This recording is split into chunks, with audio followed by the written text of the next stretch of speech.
Good morning बच्चों। मैं दिनेश सिंह आज की क्लास में मैं आप सबका स्वागत करता हूं। आज हम गणित विषय के अंतर्गत एक नए पाठ की शुरुआत करते हैं। वह है पाठ 6 पूर्णांक। तो पूर्णांक हम किसे कहते हैं ये समझने के लिए हम एक कहानी के माध्यम से चलते हैं कि सुनीता की माँ के पास 8 केले थे। सुनीता की माँ के पास 8 केले थे।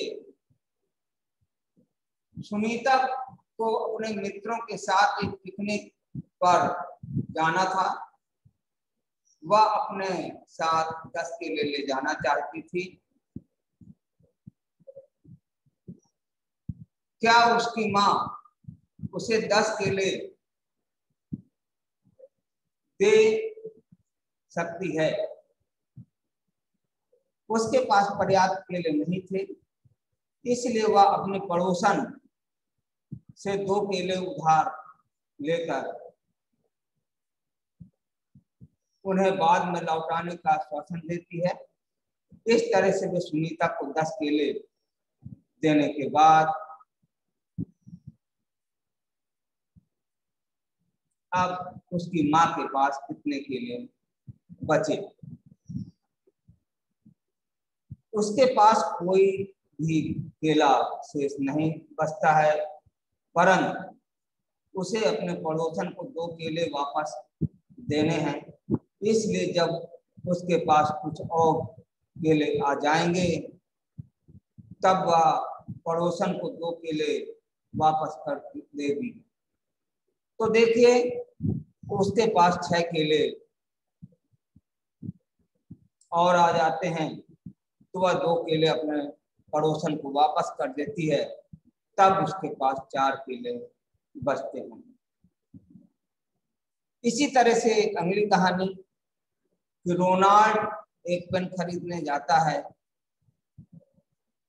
उसके पास केवल 12 रुपए थे, परंतु पेन की कीमत 15 रुपए थी। दुकानदार उसकी ओर ₹3 की राशि उधार के रूप में डायरी पर लिख देता है,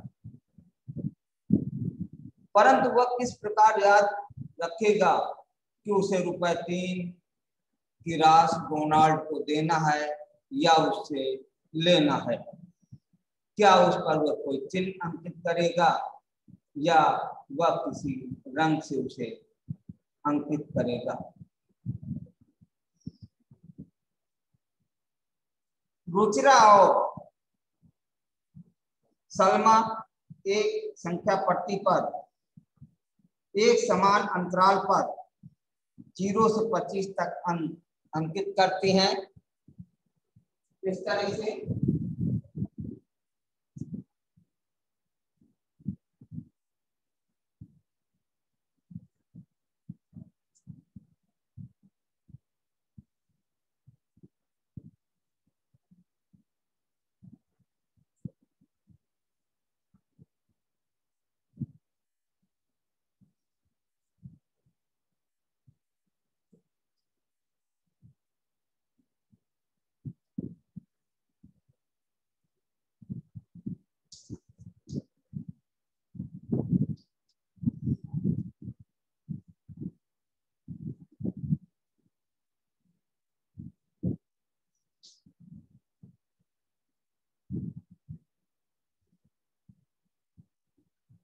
से वह अंकित करती हैं। एक खेल नहीं है। प्रारंभ में वे दोनों शून्य चिन्ह पर एक एक रंगीन टोकन रखती हैं। एक थैले में 2 रंगीन पासे रखे हैं और वे एक के बाद एक निकाले जाते हैं। इन पासों में से एक पासा लाल रंग का है और दूसरा नीले रंग का है। यदि पासा लाल रंग का है तो उसे फेंकने पर जो संख्या प्राप्त होती है टोकन उतने स्थान आगे बढ़ा दिया जाता है। यदि पासा नीले रंग का आता है तो उसे फेंकने पर जो संख्या प्राप्त होती है उसे उतने स्थान पीछे कर दिया जाता है और प्रत्येक चिन्ह के बाद पासों को थैले में वापस रख दिया जाता है ताकि दोनों व्यक्तियों को दोनों पासे फेंकने के समान अवसर मिले। खेल यह है कि जो पहले 25 पर पहुंच जाएगा उसे जीता हुआ माना जाएगा।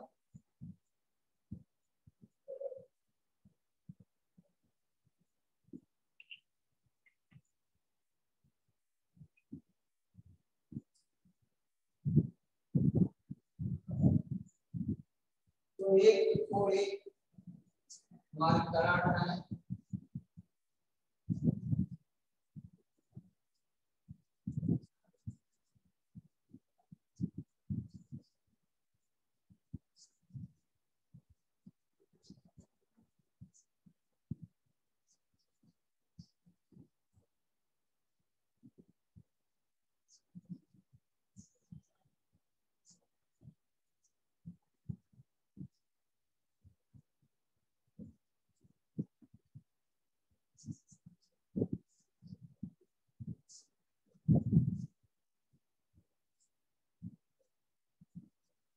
रुद्रा और सलमा खेल प्रारंभ करती हैं।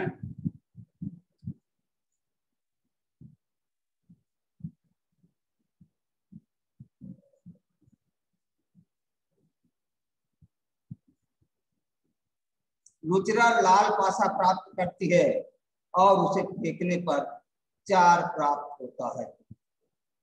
रुचिरा लाल पासा प्राप्त करती है और उसे 4 प्राप्त होता है तो वह अपनी गुटी यहाँ पर रख देती है।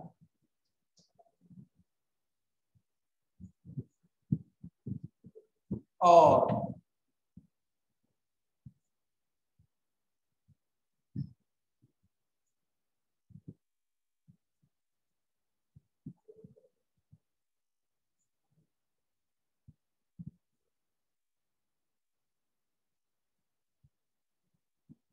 इसके बाद सलमा भी लाल पासा निकालती है और उसे फेंकने पर 3 प्राप्त करती है। इस प्रकार वह अपने टोकन को 3 पर रखती है।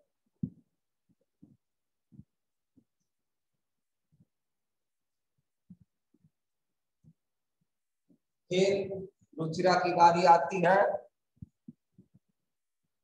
दूसरे राउंड में रुचिरा लाल पासा निकालती है और उसे 3 प्राप्त होती है तो वह अपनी गुटी यहाँ से उठा करके साथ में पहुंच जाती है। फिर दूसरे राउंड में सलमा को नीला पासा प्राप्त होता है और उसे 4 अंक प्राप्त होते हैं तो वह अपने पासे को कहाँ रखेगी। तो 3 पर है तो वो यहाँ से उठा करके अपने पास यहाँ रखेगी। तब रुचिरा उसका विरोध करती है कि नहीं, तुम्हें अपना पासा शून्य के पीछे रखना होगा।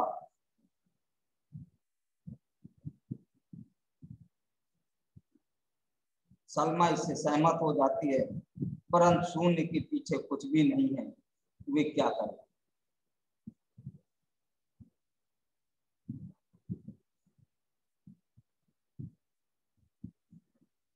तब सलमा और रुचिरा ने इस पट्टी को दूसरी ओर भी बढ़ा दिया। उन्होंने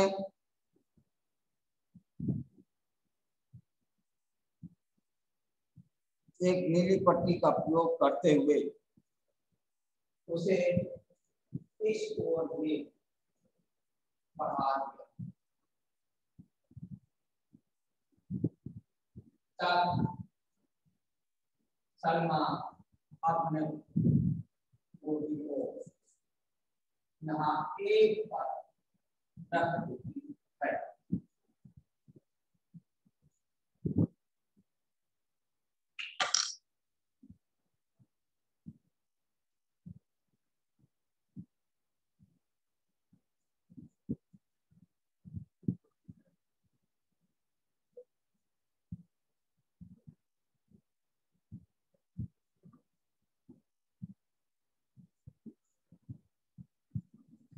तो शून्य से छोटी संख्याओं पर जाने के लिए हमें एक चिन्ह प्रयोग करने की आवश्यकता होती है।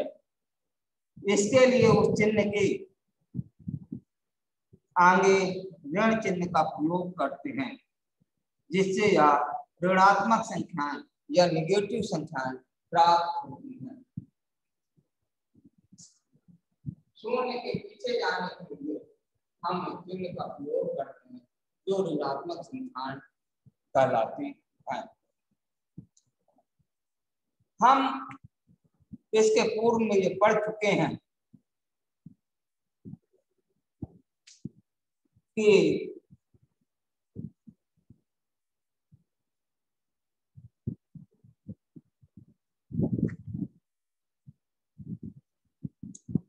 सबसे पहले प्रकट संख्या थी जो 1 से अनंत तक है।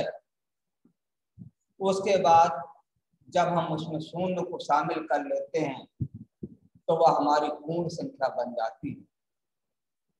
फिर जब शून्य के पीछे हम चलते हैं तो कुछ ऋणात्मक संख्याएं होती हैं, तो उन ऋणात्मक संख्याओं को साथ में लेकर चलने पर हमारे पूर्णांक कहलाते हैं। पूर्णांक में ऋणात्मक और धनात्मक दोनों प्रकार की संख्याएं होती हैं। शून्य से बाईं तरफ की ओर की संख्याएं हमारे ऋणात्मक होती हैं और दाहिनी ओर की संख्याएं धनात्मक होती हैं। तो पूर्णांक हमारे दो प्रकार के होते हैं, ऋणात्मक पूर्णांक और धनात्मक पूर्णांक। शून्य के बाईं ओर के हमारे ऋणात्मक पूर्णांक कहलाते हैं और शून्य के दाहिनी ओर के हमारे धनात्मक पूर्णांक कहलाते हैं।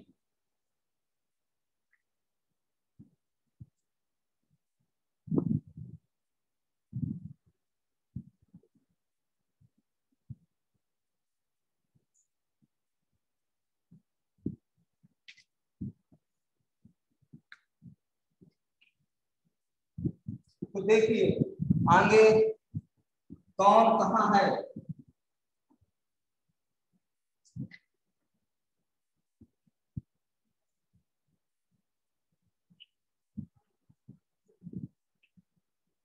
कौन कहाँ है?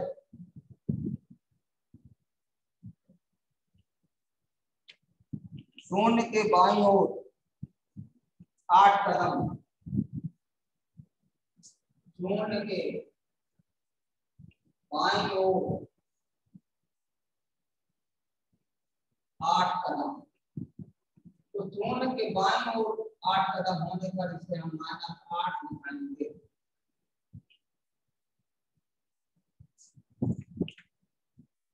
शून्य के दाईं ओर 7 कदम,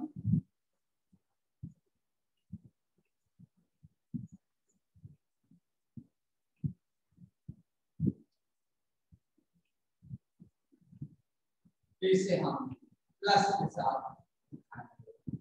प्लस के साथ लिखने के लिए हमें प्लस का चिन्ह लगाना जरूरी नहीं होता है।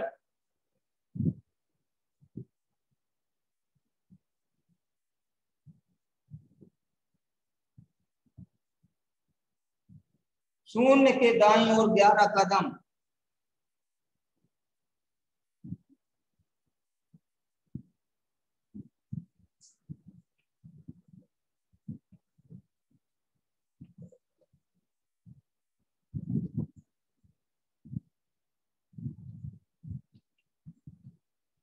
ये हमारा प्लस का 11 होगा। और शून्य के बाईं ओर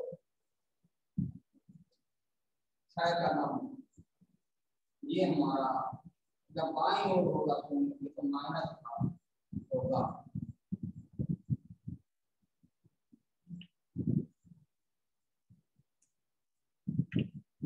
इसके बाद आता है परिवर्ती संख्या। पूर्णांकों में परिवर्ती संख्या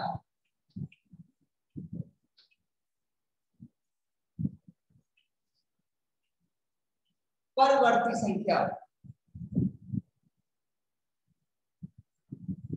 तो परिवर्ती संख्या क्या है? जब हम दाईं ओर एक कदम चलते हैं तो हमें उसकी परिवर्ती संख्या प्राप्त होती है। जब हम किसी संख्या के दाईं ओर एक कदम चलते हैं तो हमें उसकी परिवर्ती संख्या प्राप्त होगी। या हम कह सकते हैं कि हम संख्या में एक जोड़ते हैं तो हमें उसकी परिवर्ती संख्या प्राप्त होती है। अब देखिए संख्या है और उसकी परिवर्ती संख्या ज्ञात करना है।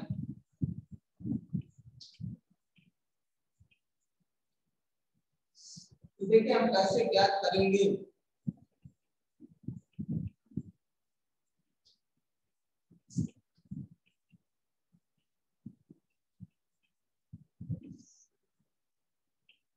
देखिए 10 के दाहिने तरफ हमारा 11, इसकी 11 हो गई।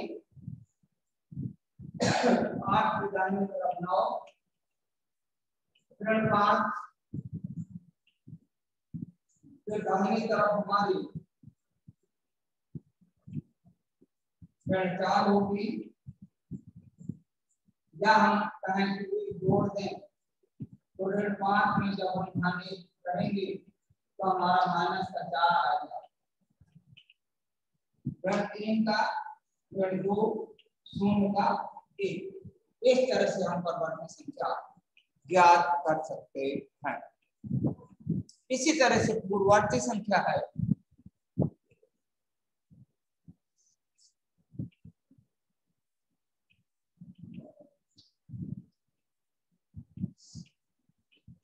जब हम एक कदम पीछे की ओर करते हैं तब हमारी पूर्ववर्ती संख्या प्राप्त होती है। या हम कह सकते हैं कि जब हम दी गई संख्या में एक घटाते हैं तो हमें उसके पूर्ववर्ती संख्या प्राप्त होती है। तो संख्याएं हैं जिसकी हमें पूर्ववर्ती संख्या ज्ञात करनी है।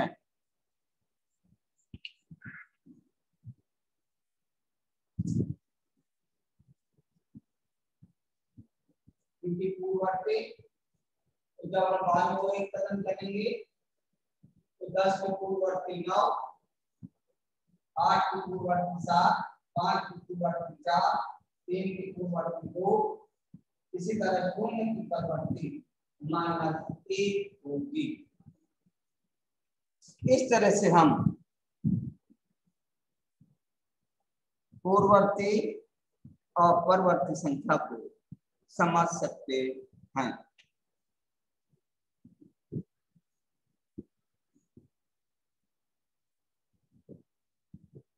क्योंकि लाभ और हानि विपरीत स्थितियां हैं, इसलिए लाभ को हम धन चिन्ह से निरूपित करते हैं और हानि को हम ऋणात्मक चिन्ह से प्रस्तुत करते हैं। इसी प्रकार अन्य स्थितियां जहां हम चिन्हों का प्रयोग करते हैं, जैसे जैसे हम नीचे जाते हैं ऊंचाई कम होती जाती है, तो नीचे की ओर हम ऋणात्मक का प्रयोग करेंगे और ऊपर की ओर के लिए हम धनात्मक का प्रयोग करेंगे।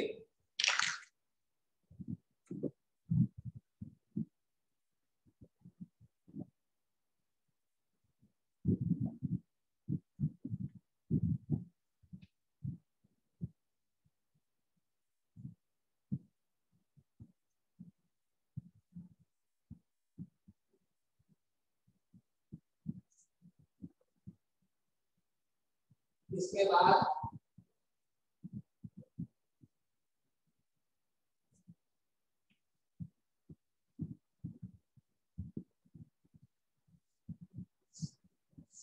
संख्या रेखा पर पूर्णांकों का निरूपण।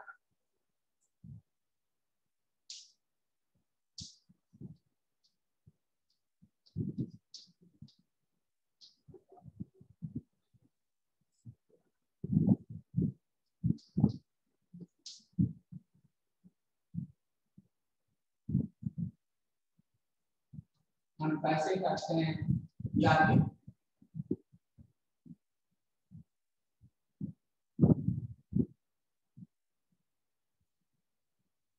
बीच में हमारा कोण होता है, कोण के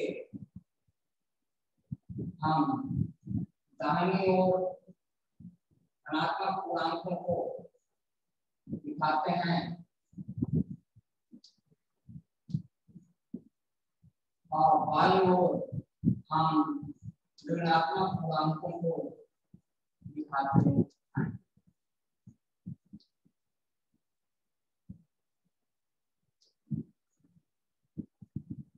तो कोई संख्या अपने दाहिनी ओर की संख्या से छोटी होती है और बाईं ओर की संख्या से वह बड़ी होती है।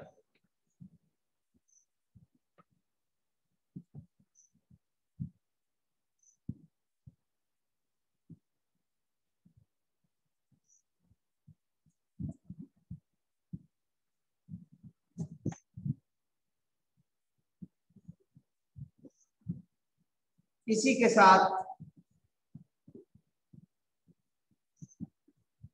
निम्नलिखित प्रश्नावली 6.1 प्रश्नावली 6.1 में आपको देखना है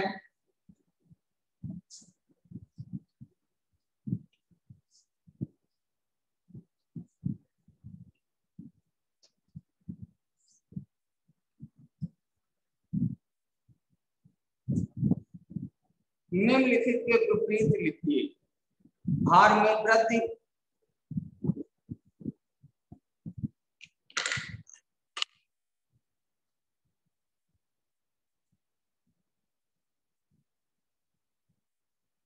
विपरीत लिखिए।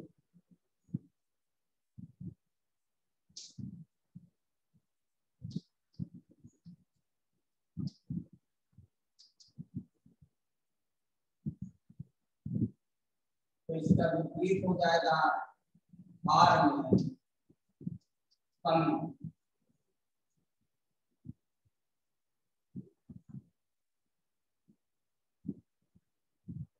बीस किलोमीटर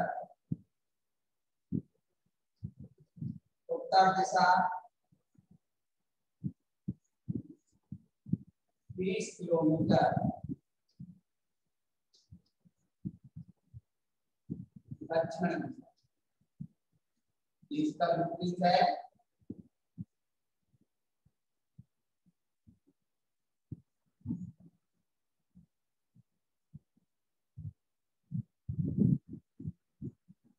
तीसरा 326 दिशा पूर्व, ये हो जाएगा 326 दिशा पश्चात।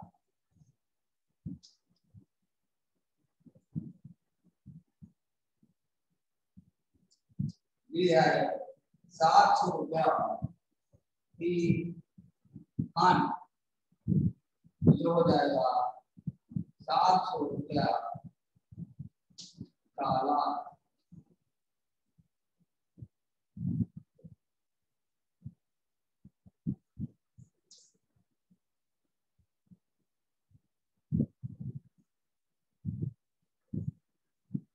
समुद्र तल से 100 मीटर ऊपर,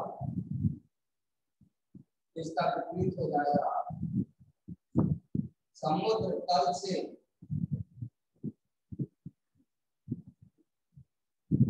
100 मीटर नीचे।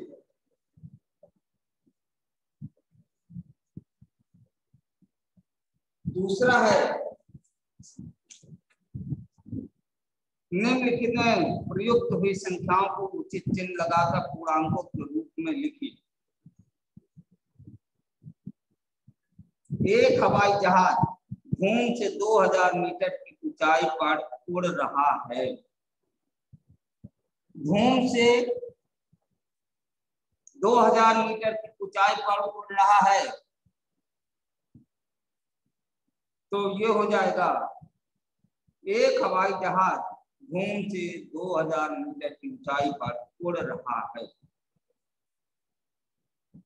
बी नंबर, एक पनडुब्बी समुद्र तल से 800 मीटर की गहराई पर चल रही है, तो ये हो जाएगा एक पनडुब्बी समुद्र तल से -800 मीटर चल रही है। खाते में 200 रुपए जमा करना, तो खाते में प्लस 200 रुपए, खाते से 700 रुपए निकालना, तो खाते से -700 रुपए।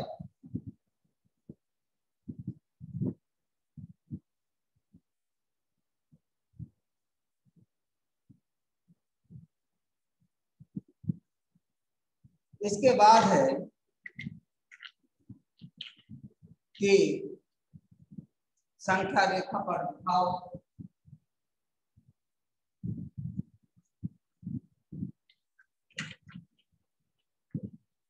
संख्या रेखा पर निरूपित करो। तो देखिए +5 ये है,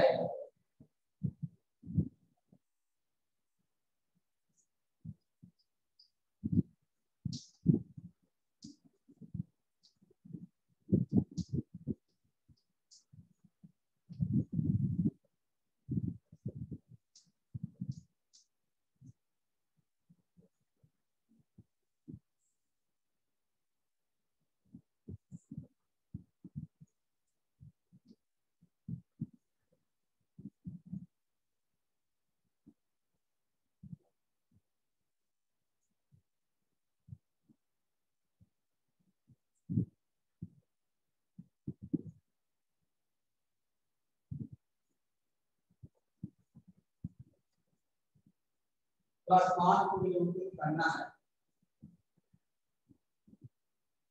ये +5 -10 को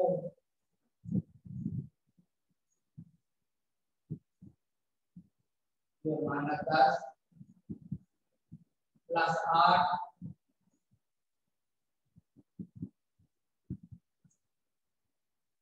-1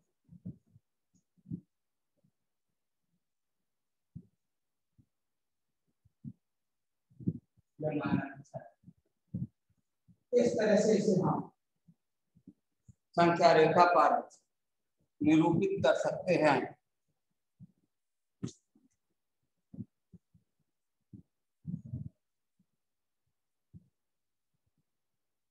चौथा है संलग्न आकृति में एक ऊर्ध्वाधर रेखा को दिखाया गया है जो पूर्णांकों को निरूपित करती है। इस रेखा को देखिए और निम्नलिखित बिंदुओं की स्थान ज्ञात कीजिए।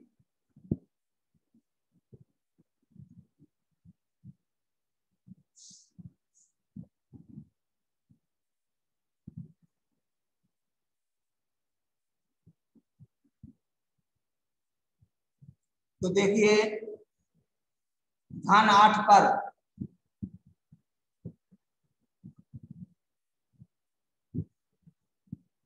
यदि बिंदु डी धन 8 पर है तो -8 वाला बिंदु कौन सा होगा? डी जो है धन 8 पर है, -8 वाला यह बिंदु होगा। क्या जी एक ऋणात्मक पूर्णांक है या धनात्मक? तो जी एक ऋणात्मक पूर्णांक है क्योंकि 0 से नीचे की ओर है।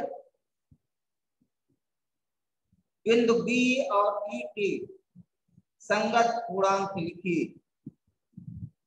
बी के संगत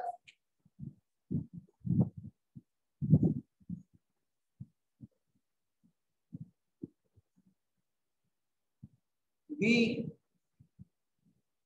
+4 पे है तो इसका संगत -4 होगा, और ई जो है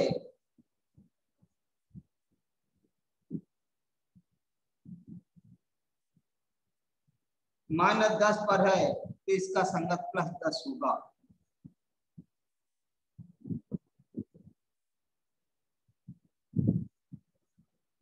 इस संख्या रेखा पर अंकित बिंदुओं में से किसका मान सबसे कम है? गिनती का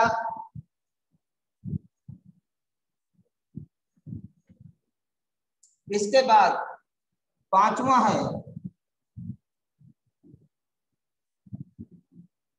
कि वर्ष के विशेष दिन के लिए भारत के 5 स्थानों पर रहे तापमानों की सूची नीचे दी गई है। सियाचिन 0 से 10 सेंटीग्रेड नीचे, शिमला 0 से 2 सेंटीग्रेड ऊपर, अहमदाबाद 0 से 30 सेंटीमीटर ऊपर, दिल्ली 0 से 20 सेंटीमीटर ऊपर, श्रीनगर 0 से 5 डिग्री सेंटीग्रेड नीचे।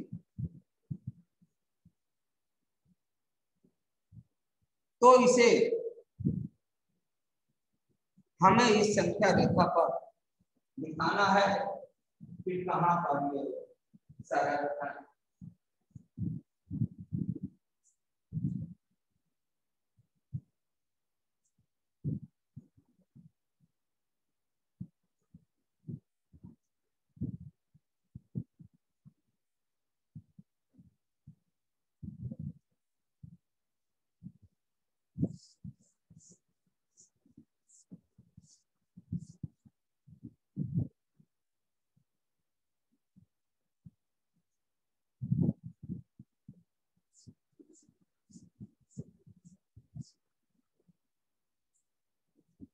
देखिए ये संख्या रेखा पर है,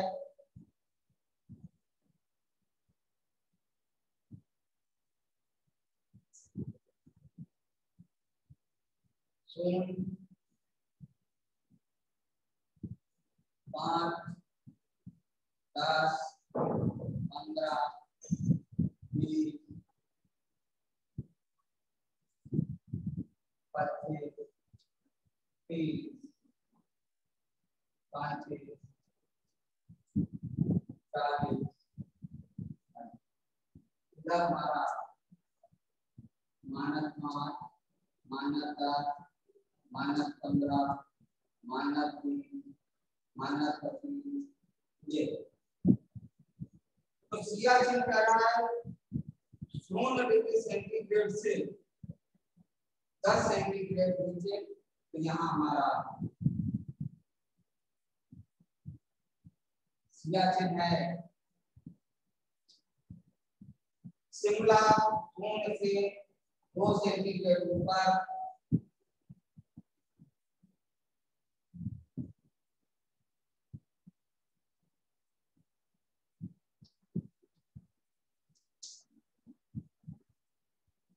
अहमदाबाद 0 से 20 सेंटीग्रेड ऊपर,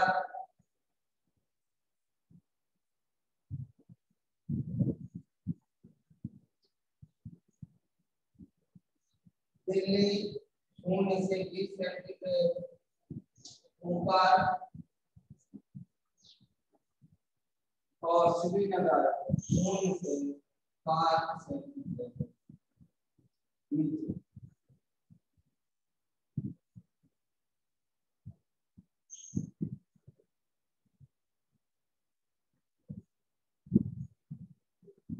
तो देखिए कौन सा स्थान सबसे ठंडा है? तो सबसे ठंडा हमारा सियाचिन है, क्योंकि ये सबसे बाईं ओर है। उन स्थानों के नाम लिखे जिनका तापमान 10 सेंटीग्रेड से ऊपर है। तो 10 सेंटीग्रेड से ऊपर हमारा दिल्ली और अहमदाबाद का तापमान है। इसके बाद कह रहा है कि निम्नलिखित में कौन सी संख्या रेखा पर दूसरी संख्या के दाईं ओर होगी। तो आप जानते हैं कि संख्या रेखा पर दाईं ओर की संख्या बड़ी होती है अब बाईं ओर की संख्या छोटी होती है। तो 2 और 9 में 9 दाईं ओर होगी, ऋण 3 ऋण 8 में ऋण 3 दाईं ओर होगी, 0 और ऋण 1 में 0 दाईं ओर होगी, ऋण 11 और 10 में 10 दाईं ओर होगी, ऋण 6 और 6 में 6 दाईं ओर होगी, 1 और ऋण 100 में 1 दाईं ओर होगी।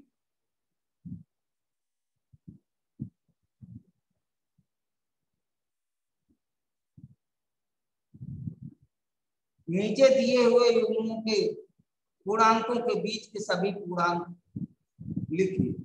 जैसे 0 और ऋण 7, तो इसके बीच हो जाएगा 0, -1, -2, -3, -4, -5, -6।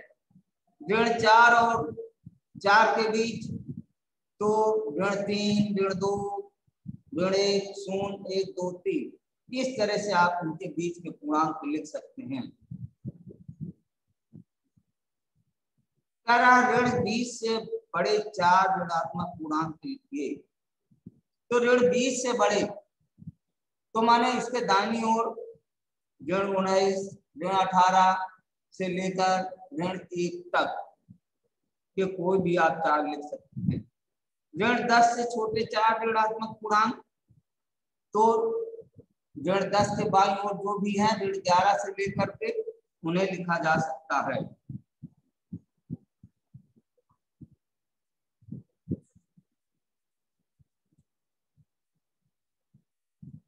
इसके बाद 9वां है कि कथनों के लिए सत्य और असत्य लिखिए।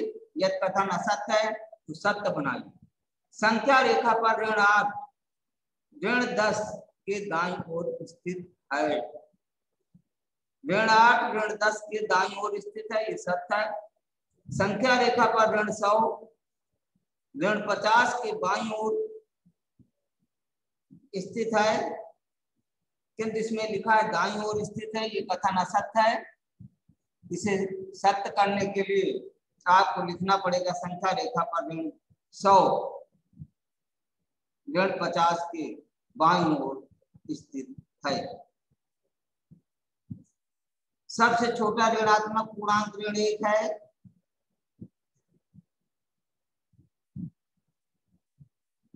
जबकि ये गलत है। सबसे बड़ा ऋणात्मक पूर्णांक ऋण 1 है। डी नंबर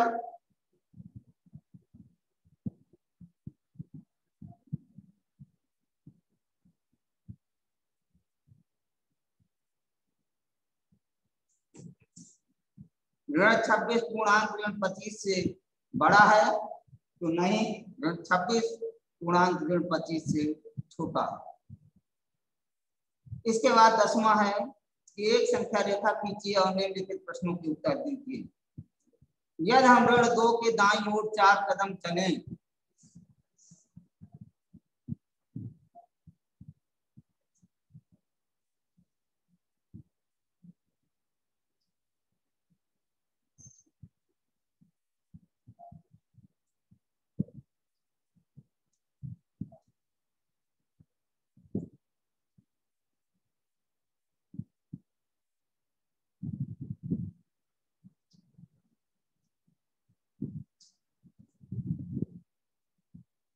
देखिए ऋण 2 की दाईं ओर ऋण 2 की ओर दाईं ओर अगर हम 4 कदम चलेंगे तो हमें +2 मिलेगा। यदि हम 1 के बाईं ओर 5 कदम चलें तो हमें ऋण 6 मिलेगा।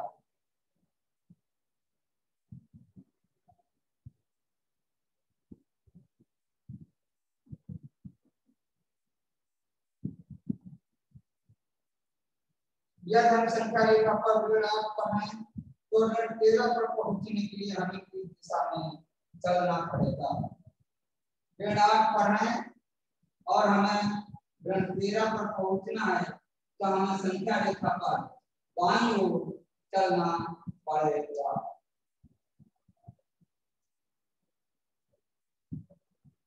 यदि हम संख्या रेखा पर ऋण 6 पर हैं तो हमें ऋण 1 पर पहुंचने के लिए 30 को करना पड़ेगा।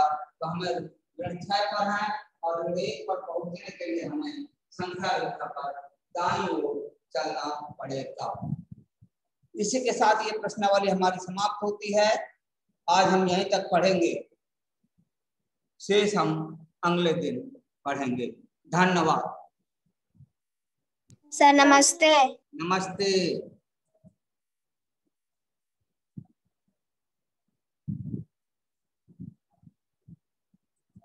सर स्कूल कब से खुलने हैं? हाँ, स्कूल कब से खुलने हैं? स्कूल अभी 26 तारीख से 11-12 खुलना है। 5 अगस्त से 9-10 11-12 खुल जाएगा। अब 15 अगस्त के बाद खुलने की संभावना पाई जा रही है। सर